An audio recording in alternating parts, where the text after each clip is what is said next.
할렐루야 찬양대 준비한 찬양으로 하나님께 영광 돌리겠습니다.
아멘. 모든 영광 하나님께 올려드립니다. 감사드립니다.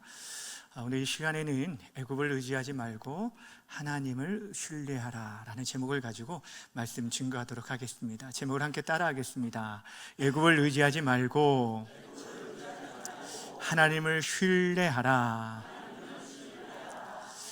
우리가 계속해서 이사야서 말씀을 함께 나누고 있는데, 이사야서 처음 시간에 이사야서 전체 개론과 함께 여러분들에게 이사야 전반부인 1장부터 39장까지의 개략적인 내용들을 소개해 드린 바가 있습니다.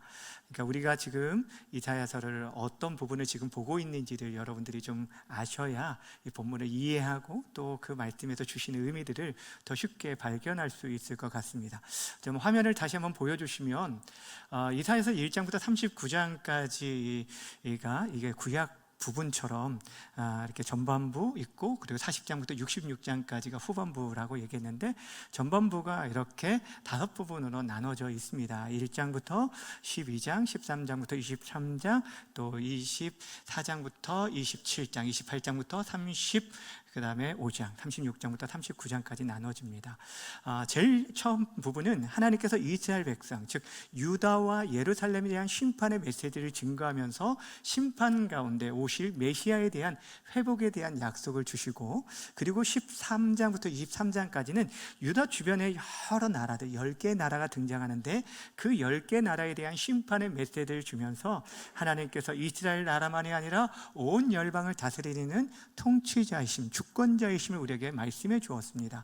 그리고 24장부터 27장까지는 이사야의 묵시록이라고 말씀을 드렸죠. 마지막 때 이루어질 심판과 구원에 대한 말씀을 다루고 있습니다. 그리고 28장부터 35장까지가 이제 6가지 화가 등장합니다. 화 있을진저라고 하면서 거짓 것을 신뢰하는 자들의 임할 화에 대한 부분과 함께 또한 마지막 이 결론 부분으로도, 전반부의 결론부로서 복에 대한, 천국에 대한 부분을 우리에게 소개해 주고 있고, 그리고 이제 36장부터 39장까지 누구의 이야기라고 말씀드렸냐면 히스기야 왕, 유다의 히스기야 왕 때에 아수르의 침입 가운데 그때 이 히스기야가 하나님을 의지함으로 말미암아 승리하게 된 이야기를 통해서 우리가 정말 이 마지막 시대에 누구를 의지하며 살아가야 할지 선명하게 보여주고 있는 것이 바로 이사야 전체적인 내용입니다. 그러니까 하나님만이 우리의 구원이시다, 이게 이사야의 이름이고 이사야 전체의 주제라고 말씀을 드렸습니다. 오늘 본문이 30장이죠. 그러니까 이 30장은 6가지 화 가운데 4번째 화에 해당되는 건데, 그 배경은 이렇습니다.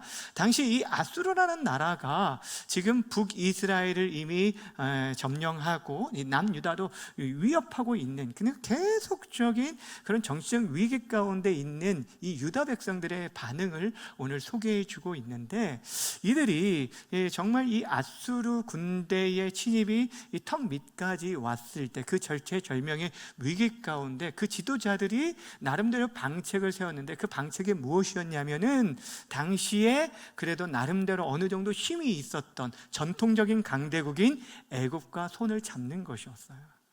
애굽을 의지하고 애굽과 동맹을 맺는 길만이 우리가 살 길이리라 라고 여기고, 그들의 애굽과 동맹을 맺기 위해서 사신을 보낸 내용이 오늘 본문에 등장하고 있습니다.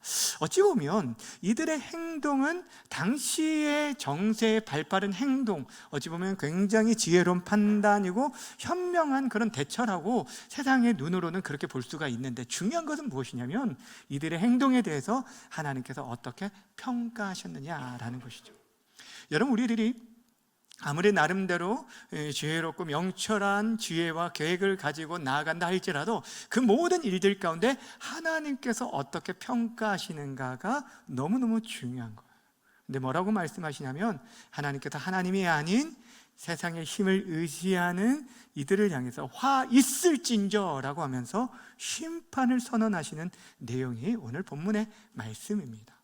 자, 그렇다면 하나님께서 이 이스라엘 백성들을 향해 주신 이 심판의 메시지를 통해서 하나님이 아닌 세상을 의지하는 자의 그 결과가 무엇인지 발견하면서 우리에게 주시는 영적 교훈들을 함께 살펴보기를 원합니다. 첫 번째 살펴볼 말씀은, 하나님 없는 세상의 도움은 수치와 수용만 남게 된다는 사실을 말해주고 있어요. 그러니까 여러분, 우리가 하나님이 아닌 다른 것을 의지하는 순간 결국에 무엇만 남게 되냐면 부끄러움만 남게 될 거라는 것입니다. 1절 말씀 함께 읽습니다. 시작. 여호와께서 패역한 자식들은 화 있을진저 개교를 베푸나 나로 말미암지 아니하며 맹약을 맺으나 나의 영으로 말미암지 아니하고 죄에 죄를 더하도다. 아멘. 하나님께서는 애굽의 도움을 청하기 위해서 사신들을 보내고 있는 이 유다 백성들 향해 그들을 뭐라고 부르셨냐면 패역한 자식들이라라고 얘기를 하고 있어요. 여러분, 이 패역한이라는 이 단어는 사실 짐승에게 쓰이는 단어입니다. 고집스럽고 길들여지지 않는 짐승을 향해 부르는 이 말을 지금 이스라엘 백성들, 자기 백성들 향해서 말씀하고 있는 이유가 무엇일까요? 저들이 지금 참 주인 되신 하나님을 인정하지 않고 자신 멋대로, 제멋대로 행동했기 때문에 그 고집스러운 모습을 향해 패역한 자식들이라고 말하고 있어요. 오늘 본문에 보면 그들이 개교도 베풀고 맹약을 맺는데 그 모든 일에 누가 빠지게 되었냐면 하나님으로 말미암지 않았다라고 성경은 말씀하고 있어요. 다시 말씀드리면 하나님께 전혀 묻지 않고 자기 마음대로, 자기 계획대로 그 모든 일들을 결정했다라는 것입니다. 여러분, 하나님의 백성이면 그 어려움을 만날 때 마땅히 하나님을 먼저 찾고 구하고 그분의 은혜 안에 거해야 하는데도 불구하고 이들은 그렇지 않았다는 거예요. 여러분, 우리 자녀들이 만약에 큰 어려움을 당했는데 부모가 걱정될까 봐도 아니고 내가 그냥 알아서 하겠다라고 하면서 그렇게 모든 것을 해결하려고 한다라고 한다면 나중에 그 얘기를 들으면 얼마나 서운하겠어요. 그렇죠? 예. 부모가 힘이 없다 할지라도, 근데 우리 하나님은 힘이 없는 분이 아니잖아요. 우리에게 있어서 진정한 요새와 피난처와 그늘이 되심에도 불구하고 그들은 하나님을 제쳐놓고 애굽을 통해서 스스로 강해지려 했고 그 애굽의 그늘에 피하려 했다라고 성경은 말씀하고 있어요. 근데 여러분, 하나님께서는 그들의 행동에 대해서 그 결과, 이 애굽을 의지한 결과가 무엇인지를 오늘 3절과 5절에서 분명하게 말씀해 주고 있습니다. 그러므로 바로의 세력이 너의 무엇이 되고요? 수치가 되며 애굽의 그늘의 피함이 너희의 무엇이 된다고요? 수욕이 될 것이라. 그들이 다 자기를 유익하게 하지 못하는 민족으로 말미암아 수치를 당하리라 라고 말씀하고 있어요. 하나님 없는 세상의 도움은 아무런 유익이 되지 않는다는, 어떤 도움도 되지 않고 오히려 우리를 부끄럽게 만드는 수치와 수욕이 될 것을 말씀하고 있어요. 근데도 불구하고 여러분, 이 유다 백성들이 애굽의 도움을 구하기 위해서 찾아가는 그 모습을 한번 보시길 바랍니다. 저들이요, 하나님을 만날 수 있는 그 성전이 바로 옆에 예루살렘에 있음에도 불구하고 언제든지 달려가서 그분의 은혜를 구하며 엎드릴 수 있는데도 불구하고 가까이 있는 성전을 찾은 것이 아니라 멀리 있는 애굽까지 내려간 것을 보게 됩니다. 여러분, 6절에 보면 그 내려가는 길이 어떤 길이었냐면은 쉬운 길이 아니었어요. 암사자와 수사자와 또한 누가 나타나요? 독사와 날아다니는 불뱀이 있는 그런 위험하고 곤고한 땅이라고 말을 하고 있어요. 그렇게 고단한 땅인데도 불구하고 그들이 자신들의 재물을 가득 나귀에 싣고 애굽에 바치기 위해서 그곳으로 나아가는 모습을 보게 됩니다. 사랑하는 여러분, 이 모습을 다시 한번 생각해 보세요. 얼마나 기가 막힌 노릇일까요? 하나님의 입장에서 한번 생각해 보세요. 하나님께서 과거에 그들의 백성들을, 그들의 조상들을 종되었던 애굽 땅에서 구원해 내시기 위해서 하나님께서 그 곤고한 광야길을 구름기둥과 불기둥으로 지키시고 보호하시면서 그들을 구원해 내셨는데 지금 지들이 어떻게 합니까? 돌아가고 있는 거예요. 하나님의 구원의 모든 역사를 거부하고 지금 그들이 애굽으로 내려가는 그런 모습을 보고 있다라는 거예요. 그것도 자신들의 모든 재물들을 싣고 애굽에 바치기 위해 나아가는 그런 모습을 보게 되어집니다. 만약 여러분, 유다 백성들이 지금 애굽에 구하기 위해서 가는 그 발걸음들, 그 애씀과 노력과 정성으로 하나님을 찾고 구하고 나아갔다면 이들은 이미 벌써 하나님의 놀라운 구원을 경험하고도 남았을 거예요. 그런데도 불구하고 그들은 그렇지 못했다라는 거예요. 사랑하는 여러분, 기억하시길 바랍니다. 하나님보다 세상의 힘을 더 의지하는 것은 명백히 우상 숭배와 같다라고 성경은 말씀하고 있어요. 그래서 하나님께서는 일찍이 모세를 통해서 뭐라고 경고하신 바가 있냐면 병마를 많이 얻기 위해 애굽으로 내려가지 말라라고 얘기했어요. 근데도 불구하고 그 하나님의 말씀, 그 경고를 무시한 채 세상의 힘을 더 의지했다라는 것입니다. 사랑하는 여러분, 우리가 다급하고 위험할수록 우리들이 정말 찾아야 할 것은 사람이 아니에요. 세상에 힘 있는 자들이 아니라 지금도 살아 역사하신 하나님이심을 믿으시길 바랍니다. 시편 118편 8절과 9절의 말씀에 보면 이렇게 말씀하고 있어요. 함께 읽어볼까요? 시작. 여호와께 피하는 것이 사람을 신뢰하는 것보다 나으며 여호와께 피하는 것이 고관을 신뢰하는 것보다 낫도다. 아멘. 이 고백이 저와 여러분의 고백이 되어야 돼요. 여러분, 세상에 어떤 힘이 아니라, 권세가 아니라, 권력이 아니라 정말 우리의 진정한 피난처 되신 하나님께 피할 수 있는 저와 여러분 모두가 되어지기를 주님의 이름으로 간절히 축원합니다. 두 번째 살펴볼 것은 듣기 좋은 거짓말이 아니라 영혼을 살리는 진리의 말씀 앞에 우리가 나아가야 한다라는 것이에요.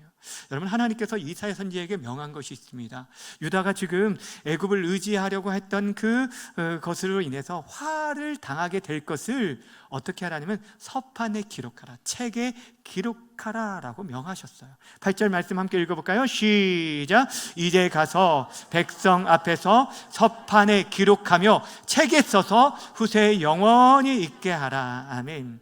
저들의 불순종의 역사를 후세에 기록하여서 영원히 저들이 기억하도록 기록으로 남기게 하신 것을 보게 됩니다. 여러분, 왜 하나님께서 어떤 성공한 그런 사역이 아니라 실패한 그 역사를 기록하게 하셨을까요?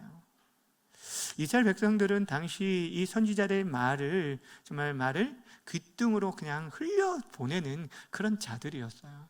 그러다 보니까 하나님께서 이 경고의 말씀, 하나님께서 먼저 어떤 말씀을 하셨는지, 그리고 그들이 어떻게 반응하였는지, 그 결과 어떤 결과를 얻게 되었는지를 다 기록하게 하심으로 인해서 여러분, 이들이 아수르에서 짓밟히게 된 모든 것들은 그들의 군사적인 열세로 인한, 그들이 힘이 없고 연약했기 때문이 아니라 하나님께 대한 반역과 불순종과 패역함으로 인함이라는 것을 명백하게 가르치기 위해서 기록하게 하신 거예요. 더 나아가서 당시 그 후세들에게 영원히 기억하게 하셨다라고 하신 것은 그 후세들과 또한 이 자리에 있는 저와 여러분, 오늘 살아가는 저와 여러분들에게 영적인 교훈을 주기 위해 이 실패의 역사도 기록하게 하셨다라는 것입니다. 여러분, 성경에 기록된 목적 중에 하나가 바로 여기에 있어요. 그래서 사도 바울이 고린도전서 10장 6절에서 이렇게 말씀하고 있습니다. 함께 읽어볼까요? 시작. 이러한 일은 우리의 본보기가 되어 그들의 악을 즐겨한 것 같이 즐겨하는 자가 되지 않게 하려 함이니. 아멘. 이러한 일이라는 것은 이스라엘 백성의 광야 시절의 실패에 대한 기록을 말합니다. 그 실패에 대한 기록은 우리로 하여금 무엇이 되게 하겠다면 본보기가 되게 하였다. 그래서 그들의 원망한 것처럼 너희가 원망하지 않고, 너희가 거스린 것처럼 나를 거스르지 않고 하나님의 말씀을 쫓아 살아가도록 하기 위한 반면교사로 삼을 것을 우리에게 말씀해 주고 있는 것입니다. 그러게 실패의 역사를 기록하게 하신 이유가 있습니다. 여러분, 용산에 있는 6.25 전쟁기념관을 가보신 분들이 계실 건데, 그곳에 가면 우리 국군의 이 승전한 기록만 남긴 것이 아니죠. 지금 굉장히 정말 비참할 정도의 실패하고 어떻게까지 우리가 밀려왔고 그 처참한 전쟁 상황들을요, 여러분 사진과 그 영상과 기록을 통해서 우리에게 보여주는 것을 보게 됩니다. 왜 그럴까요? 그것을 통해서 우리가 얻은 이 자유는요, 수많은 우리 선조들의 희생을 통해서 이루어졌다는 것을 깨닫게 하고 나라를 사랑하는 마음을 주기 위한 기록으로 남긴 거예요. 오늘 본문 말씀이 마찬가지라는 거예요. 유대 백성들의 실패를 기록하게 하신 이유가 바로 여기에 있어요. 당시 유대 백성들이 하나님의 말씀 듣기를 얼마나 싫어했는지 오늘 본문에서 아주 이렇게 명확하게 10절과 11절에 이렇게 말씀하고 있습니다. 함께 읽어볼까요? 시작. 그들이 선견자들에게 이르기를 선견하지 말라, 선지자들에게 이르기를 우리에게 바른 것을 보이지 말라, 우리에게 부끄러운 말을 하라, 부드러운 말하라, 거짓된 것을 보이라, 너희는 바른 길을 버리며 첩경에서 돌이키라, 이스라엘의 거룩한 일을 우리 앞에서 떠나시게 하라 하는도다. 아멘. 저는 선지자들을 통해 주시는 하나님의 말씀을 어떻게 여겼냐면 지금 귀찮은 소리로 들린 거예요. 귀찮은 소리라, 잔소리처럼 여겼다라는 것이에요. 그러다 보니까 선지자를 통해서 우리들이 어떻게 하냐, 하나님의 진리를 깨닫게 해주셔서 우리 잘못된 부분을 밝히시고 우리를 생명의 길로, 의의 길로 인도해 주옵소서라고 간구하지 아니하고 오히려 반대로 간구하는 거예요. 우리에게 바른 것을 보이지 말라. 거짓이라도 좋으니까 듣기 좋은 말을 들려주라는 거예요. 부드러운 말을 하라는 거예요. 그리고 이스라엘의 거룩한 이인 하나님이 우리 앞에 있지 아니하도록 내가 하나님 없이 살고 싶다라고 하면서 하나님을 거부하는 그런 이스라엘의 모습을 보게 됩니다. 얼마나 오만하고 어리석은 모습인지 모릅니다. 근데 중요한 것은 이런 모습이 이 시대에 우리의 모습과 너무너무 많이 닮아 있다라는 거예요. 사랑하는 여러분, 여러분들은 하나님의 말씀 듣기를 정말 얼마나 사모하며 살아가고 있습니까? 여러분, 이 시간, 예배하는 이 시간을 여러분 정말 기다리고 사모함으로 주님 앞에 나오고 계십니까? 디모데후서 4장 3절과 4절에 보면 이 마지막 시대의 이 모습을 이렇게 우리에게 생생하게 소개해주고 있어요. 제가 읽어드릴게요. 때가 이르르니 사람이 바른 교훈을 받지 아니하며 귀가 가려워서 자기의 사욕을 따를 스승을 많이 두고 또 그 귀를 진리에서 돌이켜 어떤 이야기를 따른다고요? 허탄한 이야기를 따른다라고. 그러니까 귀를 긁어주는 사람들, 내가 듣고 싶은 이야기 하는 사람들 그 말만 듣는다라고 말해주고 있습니다. 사랑하는 여러분, 하나님의 말씀이 있는 그대로 들려지는 은혜가 있기를 축복합니다. 여러분, 그 말씀이 때로는 우리를 때리는 말씀이라고 보통 얘기하잖아요. 우리를 책망하는 그 말씀이라도 때로는 그 말씀을 인해서 정말 아프고 힘들고 어떻게 그 말씀을 받아들이는 것이, 삼키는 것이 어려울 수도 있어요. 그런데 여러분, 몸에 좋은 약이 입에 쓴 것처럼 여러분, 우리들이 하나님 말씀하시는 그 책망의 말씀, 삼키기 힘든 그 고통의 말씀들, 나를 왜 이렇게까지 비참하게 하는가 하는 그 말씀이 어쩌면 우리의 영혼을 살리는 생명의 양식임을 기억하시길 바랍니다. 여러분, 하나님 말씀은요 여전히 우리에게 살아있는 말씀입니다. 교훈하고 책망하고 바르게 하고 의에 교육하게 유익하며 구원에 이르게 하는 진리, 지혜를 주시는 말씀이기에 여전히 그 말씀에 귀를 기울이고 그 말씀을 쫓아 살아갈 수 있는 저와 여러분 모두가 되어지길 주님의 이름으로 축원합니다. 하지만 유대 백성들은 그렇게 하지 못했어요. 그들은 하나님의 말씀, 특별히 경고와 이 심판의 말씀을 업신여겼다라고 말하고 있어요. 어떻게 여겼다고요? 업신여겼다, 가볍게 여겼다, 무가치하게 여겼다라는 것이죠. 말씀을 여러분 우리가 존중한다라는 것은 그 말씀의 무게감을 인정해 드리는 거예요. 하나님의 말씀 그 자체, 영원히 변하지 않는 1.1획도 변하지 않고 반드시 성취되어진 진리의 말씀으로 받을 때, 그러니까 여러분 어떤 말씀이냐, 사람의 말로 받지 않고 하나님의 말씀을 받을 때 그 말씀을 무게감이 있게 우리가 존중하는데 오늘 이스라엘 유대 백성들이 그렇지 못했다라는 거예요. 그러나 하나님이 심판이 그들에게 임하게 될 텐데 그 심판을 두 가지 비유로 말씀하고 있어요. 첫 번째는 금이 간 막 무너질 그런 담장에 비유했습니다. 겉으로 볼 때는 멀쩡해 보이는데 이미 균열이 다 가 있기 때문에 살짝만 건드려도 어떻게 될까요? 무너지게 되어지는 게 심판이 임박했다라는 거예요. 그러니까 경고의 말씀이 들렸을 때 그 말씀을 들어야 하는데 듣지 못하면 우리가 이런 심판을 임하게 될 거라는 거예요. 또 한 가지는 뭐냐면 산산조각 난 토기 항아리에 대해서 비유하고 있어요. 여러분, 토기장이가 자기가 원하는 그 토기가 나오지 않으면 어떻게 하면 가차없이 깨버립니다. 근데 그렇게 이 이스라엘 백성들을 진멸할 것을 말씀하시는데 그 깨어진 조각 가운데 그래도 어느 정도 조금이라도 모양을 잡혀서 물이라도 떠먹을 만한 그릇, 그런 조각조차 없을 것이라고 오늘 본문이 말하고 있어요. 사랑하는 여러분, 하나님의 말씀을 거부하고 그 경고를 가볍게 여긴 그 삶의 결과가 무엇인지를 우리에게 분명하게 말씀해 주고 있어요. 저는 사랑하는 여러분, 기록된 하나님의 말씀과 선포된 말씀에 귀를 기울이고 이 말씀 앞에 겸손히 엎드릴 수 있는 저와 여러분 되어지기를 다시 한번 주의 이름을 축원합니다. 귀에 들리는 좋은 얘기, 나를 향한 어떤 칭찬과 인정의 그런 말에 속아 넘어가지 마시고 하나님의 말씀, 그 진리 앞에 설 수 있는 저와 여러분 되어지길 바랍니다. 마지막 세 번째로 내 수단을 멈추고 하나님만을 바라보는 것이 참된 구원의 길이라는 거예요. 여러분, 오늘 하나님께서 이사야 선지자를 통해서 그들에 대한 심판에 대한 얘기를 예언하시고 말씀하신, 경고하신 이유가 무엇일까요? 하나님의 이 예언의 말씀, 이 심판의 말씀은 심판 자체가 목적이 아니라는 거죠. 이 경고의 말씀, 심판의 예언의 말씀을 통해서 지금이라도 늦지 않았으니 뭐 하라는 거예요? 돌아오라라는 거예요. 하나님께서 원하신 마음이 이것이에요. 우리에게도 말씀은 계속해서 하나님의 말씀이 들려지는데도 불구하고 우리들이 그 말씀 앞에서 어떻게 반응하느냐라는 것을 우리에게 지금 우리가 생각을 해야 돼요. 15절 말씀 함께 읽어볼까요? 시작. 주 여호와 이스라엘의 거룩한 이가 이같이 말씀하시되 너희가 돌이켜 조용히 있어야 구원을 받을 것이고 잠잠하고 신뢰하여야 힘을 얻을 것이니라. 아멘. 하나님께 분명 살 길을 그들에게 열어주셨어요. 예언의 말씀, 심판의 말씀 가운데서도 그들이 탈 수 있는 구원의 길을 열어주셨다라는 거예요. 어떻게 하라는 거예요? 돌이키라는 거고 신뢰하라는 거예요. 잠잠히 하나님을 신뢰하고 나아가면 힘을 얻고 구원을 얻게 되어질 것이다 라고 말씀해 주셨습니다.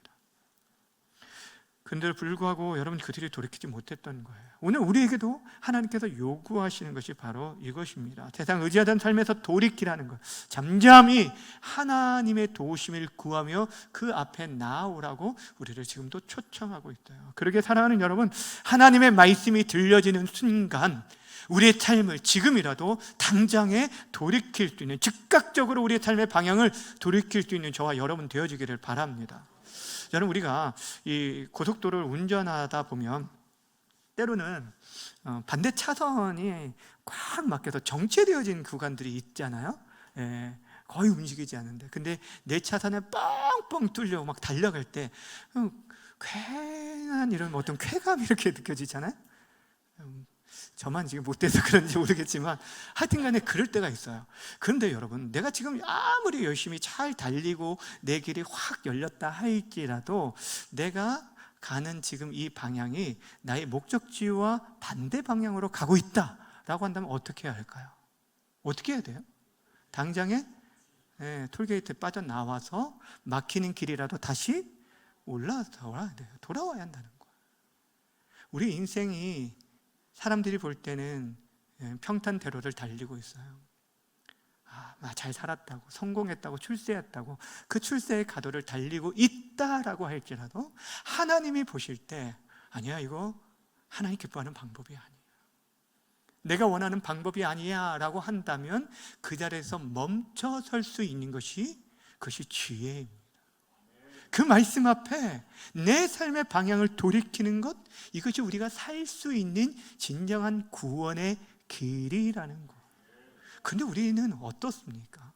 하나님의 경고의 말씀이 들려집니다. 하나님께서 우리 가운데, 우리가 예수님을 믿는 순간 성령께서 우리 가운데 있어서 야, 더 이상 가면 안 돼, 정말 위험해 라고 말해주는데도 불구하고 마지막까지 끝까지 멸망하는 길까지 달려가는 게 우리 인생의 교만함이에요. 연약함이라는 거. 사랑하는 여러분, 하나님 말씀 앞에서 지금 순간이라도 돌이킬 수 있는 것, 빨리 돌이키는 것이 최상의 상책임을 기억하시기를 바랍니다. 주안에 사랑하는 여러분, 하나님은요 지금 유다 백성들에게 구원의 길을 명백하게 제시해 주었는데 그들이 원하지 않았다라고 성경은 말씀하고 있어요. 오히려 저들은 하나님의 초대, 그 회복의 초대를 거절하면서 뭐라고 말하냐면, 하나님께 피하지 않고 위기를 당하면 애굽의 빠른 말을 타고 도망치겠다라고 얘기를 합니다. 뭘 타고 도망하겠다고요? 말을 타고, 빠른 말을 타고 도망치겠다라고 얘기합니다. 근데 하나님께서 이들을 향한 심판의 말씀 속에 보면 아주 엄중한 그 말씀이 있는 것을 보게 되어집니다. 무엇이냐면, 우리가 하나님의 말씀을 저버린 순간 우리에게 이미 주셨던 그 약속과 복의 말씀이 오히려 우리에게 심판의 말씀으로 임한다는 거예요. 다시 되돌아온다는 거예요. 너무 무섭지 않나요? 17절 말씀이 그거예요. 17절 말씀 함께 읽어볼까요? 시작. 한 사람이 꾸짖은즉 1000사람이 도망하겠고 5이 꾸짖은즉 너희가 다 도망하고 너희 남은 자는 겨우 산꼭대기에 깃대 같겠고 산마루 위에 깃이 같으리라 하셨느니라. 아멘. 여러분, 대적이 한 사람이 꾸짖는데 유대 백성들이 1000사람이 도망가고 모두가 도망친. 근데 여러분, 원래 이 말씀은 신명기에 보면 누구에게 주신 말씀이냐면 이스라엘 백성들에게 주셨어요. 너희가 내 말에 듣고 순종하게 되면 너희 한 사람이 천을 쫓고 너희 두 사람이 만을 쫓게 될 것이라고 말씀해 주신 바가 있어요. 그런데도 불구하고 이들이 그 말씀을 기억하지 않고 세상을 의지하는 순간 결국 이 말씀이 그들에게 심판으로 그대로 임하게 되었다라는 것입니다. 사랑하는 여러분, 하나님께서 우리에게 말하신 구원의 길은 다른 것이 아닙니다. 돌이키라, 그리고 잠잠히 여호와를 신뢰하라라는 것입니다. 따라합시다. 돌이키고 잠잠히 여호와를 신뢰하라. 잠잠하라라는 것은 말 그대로 우리의 입술을 다듬는 것을 말합니다. 우리는 다급한 일을 만나면은요 탓하기 시작합니다. 원망하기 시작합니다. 자신의 삶을 탓하기도 하지만 누구를 탓하냐면 주변에 있는 다른 사람들을 계속 탓해요. 이스라엘 백성들이 그랬어요. 하나님께서 은혜를 베푸실 때는 하나님이 좋으신 하나님입니다, 살아계신 하나님입니다 찬양하며 춤을 추었는데 조금만 길이 안 좋아도 물이 없어도 그들은 계속해서 그들을 인도하는 모세와 하나님을 원망했던 모습, 그 원망을 그치라는 거예요. 우리의 부정적인 말과 행동들을 멈추라라는 거예요. 그리고 정말 우리 가운데 일하실 하나님을 바라보는, 사방에 우겨쌈을 당할지라도 하늘 문을 여시고 일하실 하나님을 바라보라고 말하고 있는 거예요. 이것이 잠잠한 거예요. 여러분, 이 모습을 잘 보여주는 성경이 출애굽기 14장에 나오는 이 홍해 앞에 이스라엘의 모습이었어요. 여러분, 출애굽한 이스라엘 백성들 앞에 그들을 막고 있었던 장애물이 무엇이었습니까? 바로 홍해였어요. 그 막막한 홍해. 근데 그 뒤에 누가 쫓아오냐면 애굽의 군사가, 그 마병이 쫓아오는 거예요. 진퇴양난의 그 위기 가운데 여러분 어떻게 할 수 있습니까? 그를 빠르게 피한다고 해서 피할 수 있습니까? 그들 가운데는 어린아이들과 노인들도 있었습니다. 피할 길도 없고 그리고 숨을 길도 없고 또한 그들이 맞서 싸울 수도 없는 상황이었어요. 그때 모세가 그들을 향해서 위대한 선포를 합니다. 출애굽기 14장 13절과 14절 함께 읽겠습니다. 시작. 너희는 두려워하지 말고 가만히 서서 여호와께서 오늘 너희를 위하여 행하시는 구원을 보라. 여호와께서 너희를 위하여 싸우시리니 너희는 가만히 있을지니라. 아멘. 가만히 있어서 누구를 보라는 거예요? 구원하시는 하나님을 보라는 거예요. 가만히 있어서 통장 잔고를 보고 내 연금을 보고 이런 것이 아니라는 거예요. 의지할 만한 어떤 사람을 보라는 게 아니라 여호와 하나님을 보라라고 말씀하고 있어요. 그렇게 나아갔을 때 하나님께서 친히 일하셨어요. 그 앞에 홍해가 갈라지는데 그 홍해의 마른 땅이 되어서 이스라엘 백성이 건너가게 되고 뒤쫓아오는 애굽의 군사들은 이 홍해에 수장되어지는 놀라운 하나님의 일을 경험하게 되었어요.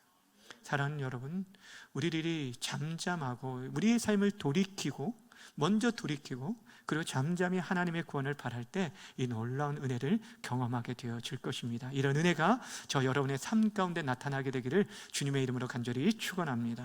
주의 사랑하는 여러분, 오늘 우리는 하나님 대신 세상을 의지하다 책망받은 유다 백성들의 모습을 보았어요.